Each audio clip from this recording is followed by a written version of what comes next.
a winter coat. A tie is worn loosely around his neck and a backpack hanging from one shoulder. Max shuffles his feet as he walks, kicking the odd snow pile while traversing icy spots. It was the mid-'80s. No cell phones, internet, and on a good day, 3 TV channels on the old tube. We grew up in a small Canadian city, about 3,000 people. There was no public transportation. If you needed to get around, you drove or you walked. I rebelled a bit when I was a kid. My mom and dad split up a few years earlier, and I started to hang around with some bad kids, according to Mom. She thought it would be good for me to go to a Christian school for a while and make new friends. A family that was new to our church had some kids my age, and we started hanging out. The family wasn't well off. Their dad had back issues and had a hard time finding a good job. And my mom and their mom became good friends. Gerald, 15, was a short, skinny boy for his age. Gerald is about half a block behind, running up to Max. Wait, Max, wait up. Max stops and looks back, smiles, then with 2 fingers at his temple gives Max a salute. Max waits for Gerald. When Gerald arrives, they bro shake. Hey man, I didn't expect to see you so soon. Yeah, we got us out of school early. Max looks back down the lane. 2 more boys, Dwayne, 13, and Ron, 10, are running up to Max and Gerald from half a block away. Want a hot chocolate? Gerald pulls out the lining of his pockets. No cash. My treat. I still have a few bucks from my newspapers. You don't have to. You earned it. I insist, what good is it if I can't spend it? I have enough for something to warm us up and a pack of smokes. How did you get your paper routes anyway? I could use some cash. Tell me next week, and I'll split the cash with you. I am up 3 routes, and they were way too much for me. That'd be great. Dwayne and Ron caught up to Max and Gerald. Geez, Gerald, you run like the wind. Ron grasped Dwayne's shoulder as he huffs and puffs, trying to catch his breath, grabbing his chest and leaning over. Wait a sec. I have to catch my breath. Dwayne looks at Max, puts up 2 fingers in a V, then smiles with a wink. Smoke? Gonna pick up a pack from Roosters. Is Max buying us hot chocolate? Max smiles, then looks sternly at Dwayne. Just the small size, though. All cool, bud. That would be awesome. The boys start walking again. Red Rooster, Max, Gerald, Dwayne, and Ron are outside the store, leaning against the wall, sipping their hot chocolates. Max reaches into his bag and pulls out a pack of smokes. Max pops the end and leans it towards Dwayne. Dwayne, with a smile, pulls a smoke from the pack. You demand. Max pulls one out for himself. Max offers a smoke to Gerald and Ron. Gerald grabs one. Ron declines. I don't know what you guys get from cigs. It's cool, like in the movies. Man's control fire. Dwayne, with an unlit smoke hanging from his lips, makes the motion of a lighter with his thumb. Light? What am I supposed to smoke? It for you, too? Max laughs, lights a smoke, then tosses a lighter to Dwayne. Max tries to blow a smoke ring and fails. Dwayne takes a deep drag and blows a large smoke ring into Ron's face, then smiles. Ron coughs. Max addresses Dwayne. You're gonna have to show me how to do that someday. Can't teach natural talent. Max looks towards an old pinball machine by a dumpster, the back plate missing and covered in snow. Max walks to the pinball game. The others follow. Max wipes some snow from the glass. That thing's been broken for a month. Looks like they're throwing it out. Max pretends to play it and the front door opens a crack. He peers inside. It still has all the solenoids and boards. Solenoids? A solenoid is what kicks the ball when it hits the rubbers. Max lifts up the front and puts it down again. I bet the 4 of us can carry it to my place. Gerald tries to lift one side, barely lifting it off the ground. Come on, guys, let's lift it together. Max is always there for us. Ron joins Gerald on his side, Dwayne on the other side, and Max from the front lifted up. See, we can do it. 4 boys walk out of sight with the pinball machine. Bedroom, a teenager's messy bedroom. Gerald, Dwayne, Ron, and Max push the pinball game through the doorway. Once it's in, the 4 flop on whatever furniture they can find while gasping for breath. I can't believe we dragged that thing 20 blocks. What are you going to do with it? I don't know. I want to take it apart and see how it works. I still say it's junk.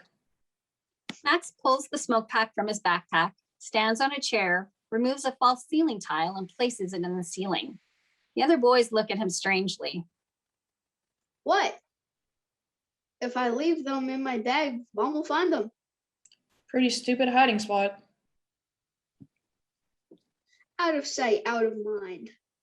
Dwayne stands up and motions to his brothers. Come on, guys. We better get home.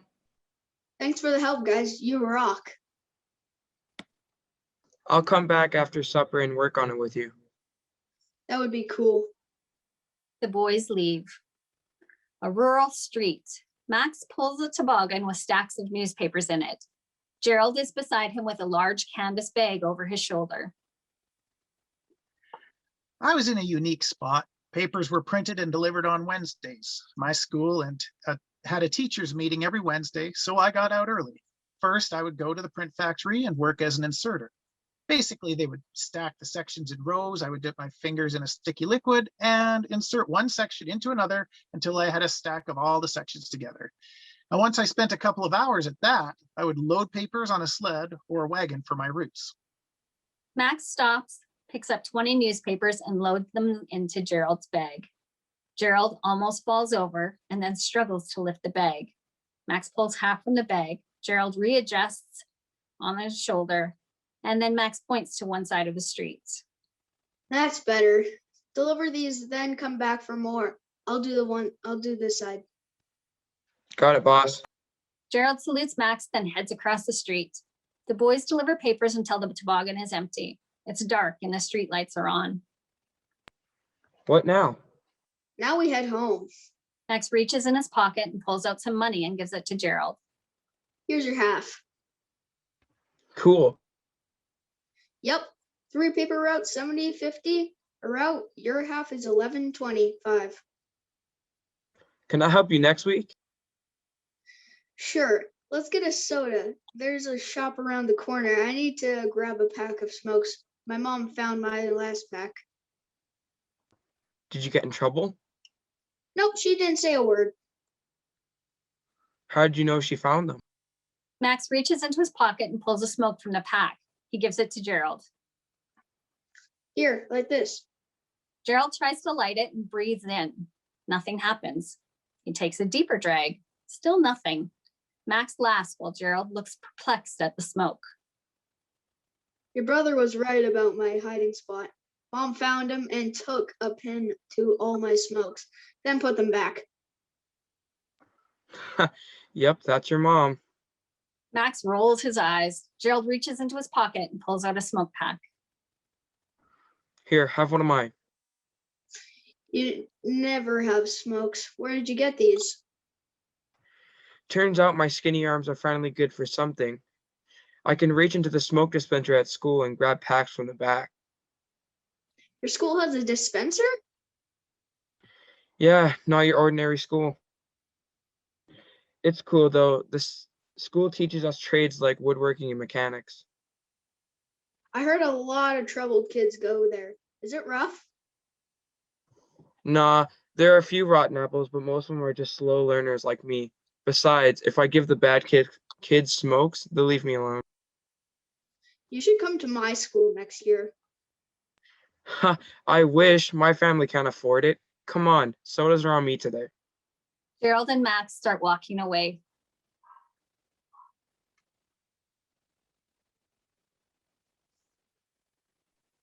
I never considered myself a rich kid, but I do know Mom sacrificed a lot for me to go to the Christian school. Soda shop. Max lights up a smoke as Jason, 17, serves Gerald and Max a soda. How's your paper route tonight? Good. Cold, but Well, I if you had stick help. around, We finished early. well, if you stick around for about an hour, I should be able to drive you home. Max perks up and smiles. Can I drive? I have my learners. In your dreams. No one drives my ride but me. And put that smoke out. I don't want to have to tell your mom that I saw you smoking. Jason walks away as Max carefully removes the lit cherry from his smoke. What does your brother drive? Step brother. Max points to a black Javelin in the parking lot. That's his baby. Sweet, huh? Nice. I wouldn't let you drive it either. Max glares at Gerald. What would you think about flipping burgers instead of delivering papers? Would be nice, but no one would hire me. Why? No one gives a kids our age that kind of job. This place hires at 15. You can work here. Jason could get you in. I am 15 next month, and I will be working here soon. Pays better than paper routes. Gerald looks at a payphone on the wall. That'd be awesome. I better call home and let mom know I'll be home in an hour. Gerald walks towards the phone. Max lights his smoke again. Train trestle. Springtime, no snow. Leaves are budding. Dwayne, Ron, Gerald, and Max ride their bikes up to an old wooden train trestle. They stop and look at the bridge. We had a beautiful river valley that divided the city. It wandered into a section that was owned by the college. There were trails, a ski jump, and a train trestle, and most of the time it was open for anyone to use. I mean, you never knew who you would find or what you would find. Tree forts, wildlife. Dwayne turns to the boys. I bet it would be quicker across the top than the trail through the valley. Let's do it. No way. It's too dangerous. We can't ride our bikes on that. Chicken? We can walk across it. It's not far. I'm game. No thanks. I'm taking the trail. Dwayne, Gerald, and Max start walking their bikes across the bridge. Come on, guys. The three stop about 20 feet in and look back at Ron. See, it's safe. I'm taking the trail. Ron points his bike down the hill. Wait up, Ron. I'll go with you. Gerald turns to Dwayne and Max. You go across, I'll go with Ron. Okay, see you at home. Gerald walks his bike back to Ron as Dwayne and Max continue across the bridge. Outside the house, Dwayne and Max ride their bikes up on the lawn and toss them down. Dwayne looks at his watch. Way faster than going across the top. I bet it saved us half an hour. Yeah, but to be honest, I don't think it would be. I would do it again. Me neither. Don't tell Gerald and Ron that. Do you know much about Gerald's school? What do you want to know? It's a cesspool of underage delinquents. I'm worried about him going there. He dodges my questions about it. I'm not surprised. He puts on a brave face for mom and dad, too. He told me about some guys talking about breaking into a house. Did he go to the police? No way, man. The last thing he needs in that school is to be labeled as a narc. The boys look back in the direction of the bridge.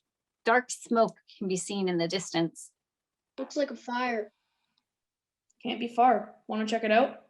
Sure. Dwayne and Max pick up their bikes and ride off. Back at the train trestle, Dwayne and Max arrive on the edge of the valley. The trestle is in full blaze. As they arrive, Ron and Gerald are just cresting the edge of the valley. We gotta go. Why? What happened? The river at the bottom flooded the walk bridge. Gerald and I got our socks and shoes wet. Gerald glares at Ron. And? Don't say anything. Let's just get out of here. Dwayne looks sternly at Ron. What happened? We made a fire to dry out our socks and shoes. You what? Come on, let's go. Last thing we want is to be going away from the fire. Let's just watch from the trail. If anyone asks, we just came to see what the smoke was.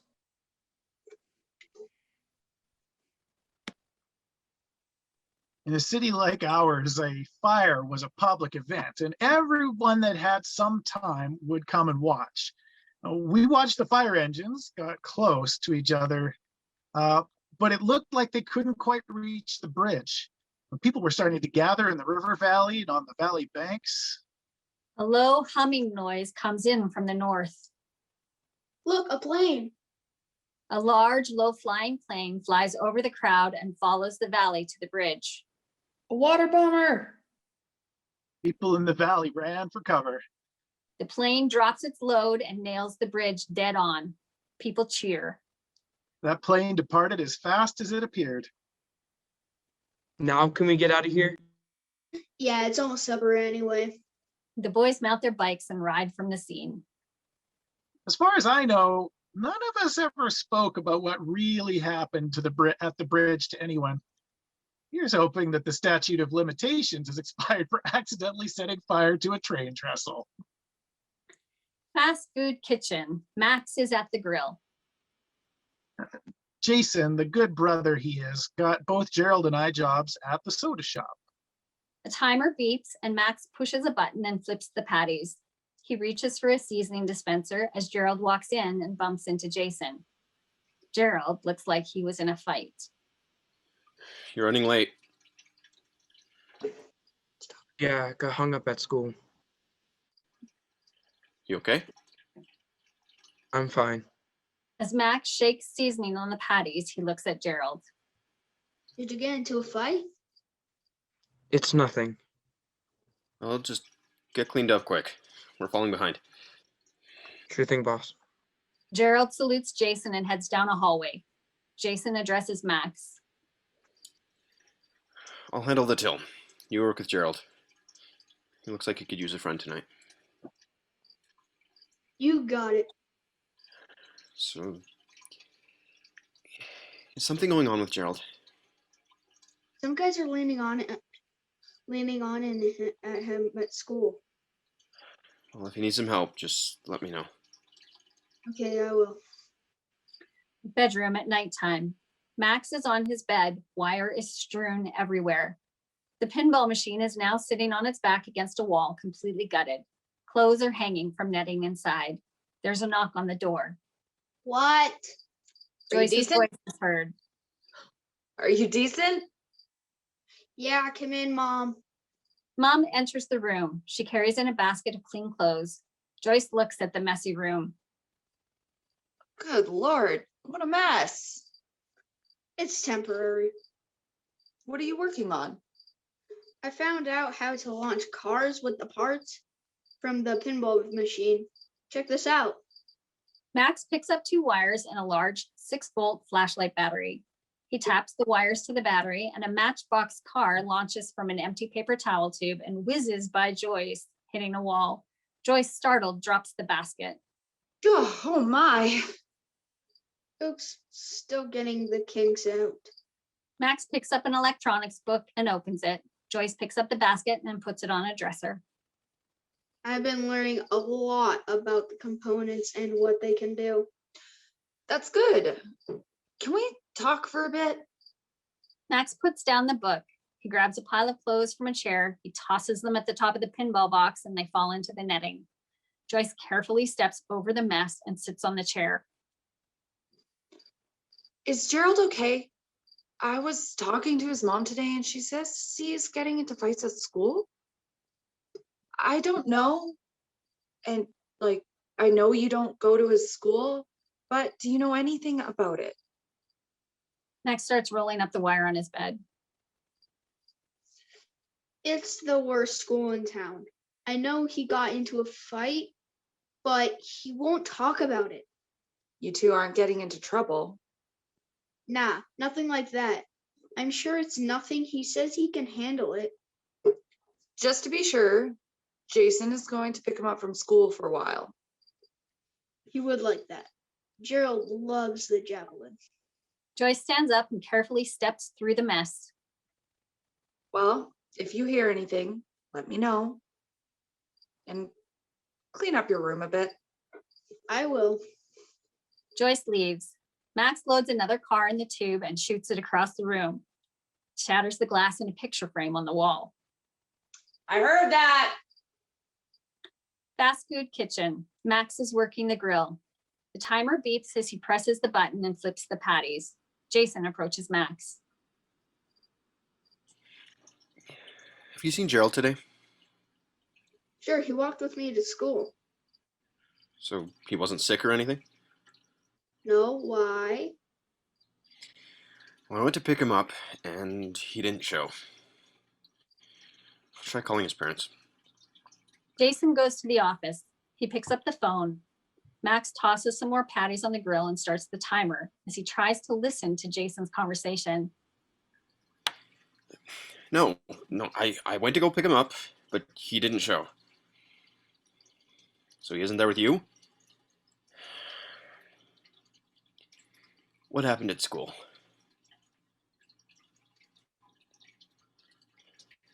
Just hold on a moment. Jason puts the handset on the desk, stands up, and closes the door. Muffled sounds are heard from the office. The timer on the burgers goes off. Max doesn't notice and the burgers start to burn. Jason opens the door. Max looks at him. Jason pauses, then approaches Max. What is it? Is he okay? Just have a seat in my office. I'll get Sam to look over the grill.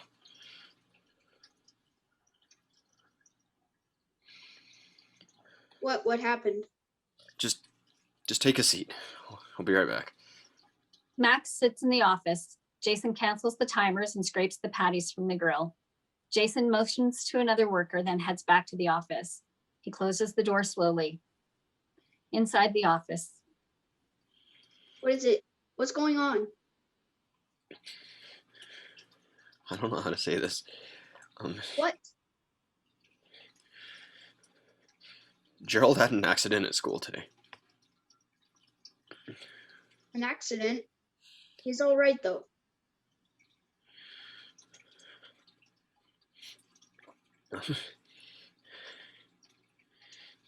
Wait, he's in the hospital? Max, Gerald didn't make it. He didn't make it home? No, Max. I don't know how to say this. What? Just blurt it out. Max, Gerald passed away. I don't know what happened. His parents don't know what happened.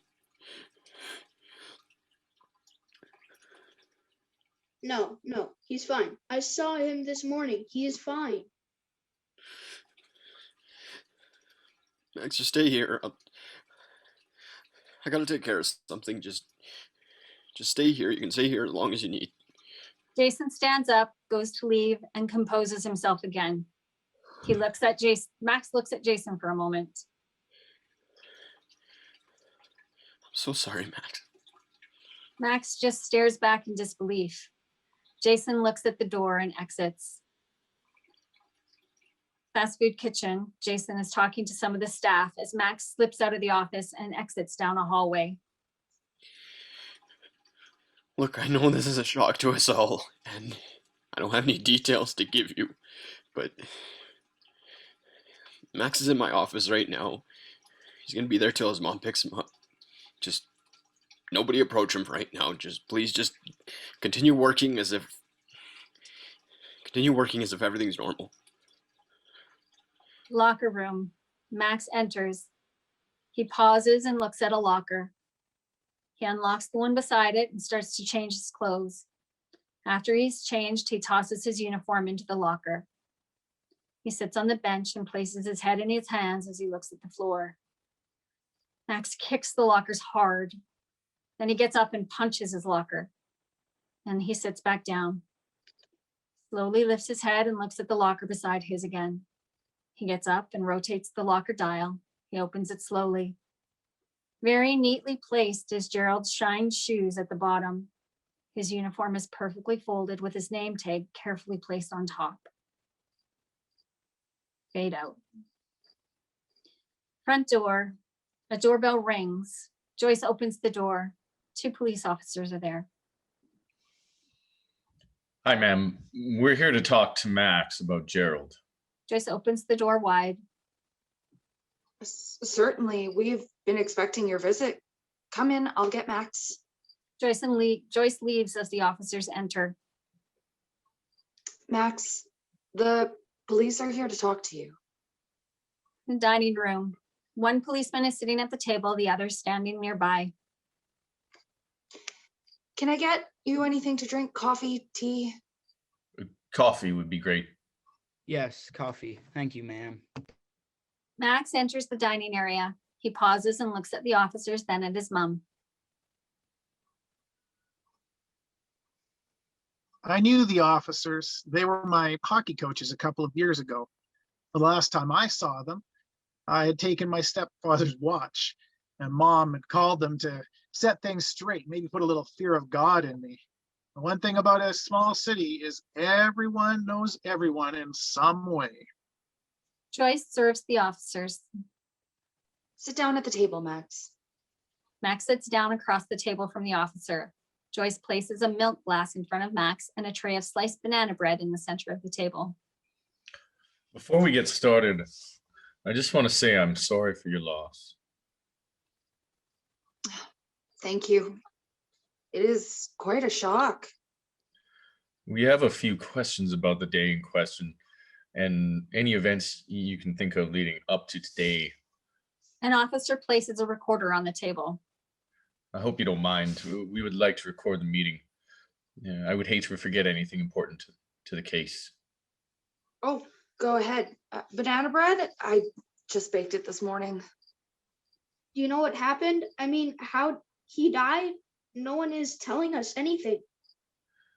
I know this is hard, but we can't speak much about the case. We're here to listen to what you have to say that might help us determine just what happened.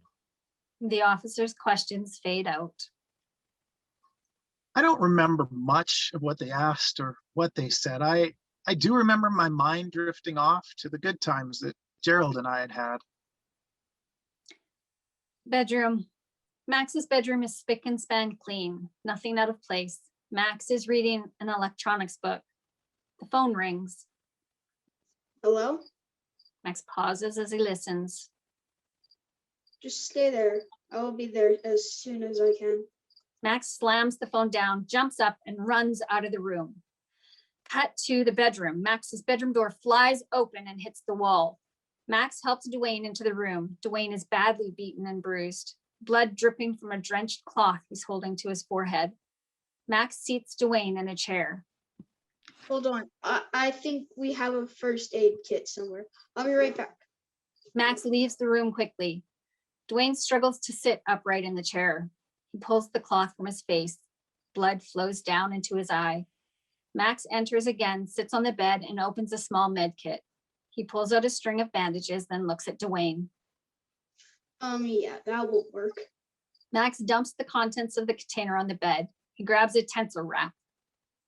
That might work. Max jumps up and opens a drawer of a dresser and grabs a t-shirt. He presses the t-shirt against Dwayne's forehead. Ow. Wait, I need a disinfectant. Dwayne holds the t-shirt to his head while Max runs out of the room again. Max runs back in with a bottle of peroxide and a towel. Max closes and locks the bedroom door. Max opens the peroxide bottle and pours some on the towel. Then he heads for Dwayne. No, don't you dare. We need to clean your cut. And Dwayne looks at Max in complete horror. Not like that. Fine, will we just wrap the towel to your head? At least pressure will help. Max grabs the tensor bandage from the bed and starts to wrap Dwayne's head. What the hell happened? Dwayne checks the wrap job with his hands and then looks at Max. The police report my parents got said that Gerald committed suicide. Suicide? Why? He wouldn't do it. He wouldn't. He didn't. The report also said he was found hanging in the bathroom by a towel dispenser. Now, just a side note for you youngsters out there, a towel dispenser in those days consisted of a loop of heavy fabric dangling from a metal container. The report also showed he had 2 broken legs and a broken arm. No way could he lift himself to hang himself. Shit, he was killed. Yes, probably by the same bastards that beat him up the other day. The same ones that beat you up? I think so. We have to go to the police. They have to know. No, police. Or sorry, no police. They don't do shit anyway. And you can? I'll find out what happened to my brother, and they will pay. The only thing you will find is another casket? What were you thinking? The bedroom door rattles. Then someone bangs on the door. Max, unlock the door. Just a minute. Max looks at Dwayne, who motions for Max to open the door. Open the door this instant. Max goes to the door as Joyce bangs on it again. Max! Max unlocks the door and opens it. Jason said, Joyce takes one look at Dwayne and her jaw drops. oh my, She runs to Dwayne and kneels down beside him. what did you do? Would you believe if I fell off my bike? Joyce Ooh. starts wrapping Dwayne's head. Let me think. No, of course not. Joyce slowly lifts the blood-soaked shirt from Dwayne's forehead. Blood begins to flow again. Whatever did your next stop, whatever you did, your next stop is the hospital. No, we can't. Joyce wraps Dwayne's head again. You need stitches. You're going to the hospital. Joyce feels Dwayne's wrist and Dwayne pulls back. And probably some x-rays. Max puts on his jacket. You're not going anywhere, young man. But You can stay here, clean up this mess. Do not leave this house. Dwayne tries to stand and then falls to one knee. Max helps him to his feet. Fine, help me get him to the hospital. Joyce and Max help Dwayne out of the room. The emergency room, Joyce and Max are talking. So, tell me everything. I know you won't believe me, but I don't know much. Well, tell me what you do know. Max can't looks go around through- the room uneasy. I can't. At least not here. Why not? Gerald didn't hang himself. He was murdered, I think. The same thugs that beat up Dwayne today. Well, we have to tell the police. They need to know, honey. A nurse approaches Joyce and Dwayne. The doctors had a look at Dwayne. Is he okay? Can we see him? I can only let family in for now. Is his family here? They're on their way. They should be here any moment. Ron approaches the group. My son, is he all right? Where is he? He's in the back. Joyce- Joyce turns to the nurse. This is Dwayne's dad. Come with me. The nurse and Ron leave. The two officers working Gerald's case enter the waiting room. Joyce stands up. The officers walk to Joyce and Max. I'm glad you're here. We got word that Dwayne was in an altercation. He's in the back. They beat him up really bad. Is he okay? We don't know yet. Police 1 turns to Police 2. Go check on him. Police 2 walks away. Let's go talk somewhere more private. There's an office around the corner we can use. The 3 leave. Inside the office, Joyce and Max are on one side of a table. The officer places a recorder on the table and sits on the other side. Tell me what happened. I couldn't hold myself back. All I could envision was Gerald beaten up and hanging from a towel dispenser. Dwayne found your police report. Gerald didn't kill himself. He wouldn't. And you closed the case at suicide? The officer turns off the recorder. Gerald's case is an open investigation. We haven't ruled anything out yet. I personally do not see Gerald's death as a suicide. Dwayne says it was in report. What your friend might have seen was an early report from our examiner's office. That is not our findings at this point. What do you think happened?